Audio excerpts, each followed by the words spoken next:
नमस्कार, मैं हूं शालिनी और आप देख रहे हैं प्रखर इंडिया न्यूज। आइए बढ़ते हैं आज की बड़ी खबर की ओर। 11 जिलों तक सिमटा माओवाद, रेड कॉरिडोर सफाई के करीब। पीएम मोदी बोले, निर्णायक दौर में पहुंची लड़ाई। देश में दशकों से जारी माओवादी आतंकवाद के खिलाफ लड़ाई अब अपने निर्णायक दौर में पहुंच गई है। गृह मंत्रालय के ताजा आंकड़ों के मुताबिक 2014 में माओवादी आतंकवाद प्रभावित 142 जिलों की तुलना में अक्टूबर 2025 में केवल 11 जिलों तक इनका आतंक रह गया है। मंत्रालय ने उम्मीद जताई कि 31 मार्च 2026 तक कुख्यात रेड कॉरिडोर भी इतिहास की बात हो जाएगी।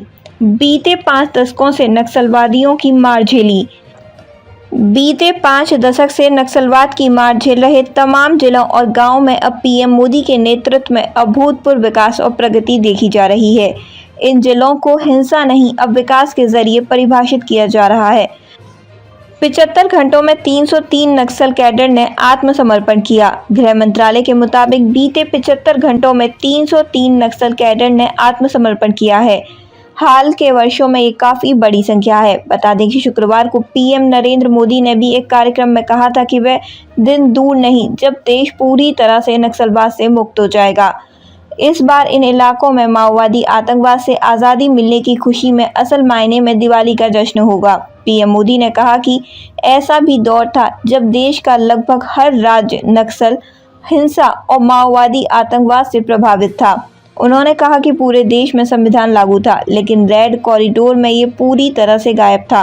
और मैं पूरी जिम्मेदारी से कहता हूँ कि जो लोग संविधान की किताब को अपने सर पर लेकर नाचते हैं, वे आज भी दिन रात इन माओवादी आतंकवादियों के हितों की रक्षा में लगे रहते हैं, जिनका संविधान में विश्वास ही नहीं है।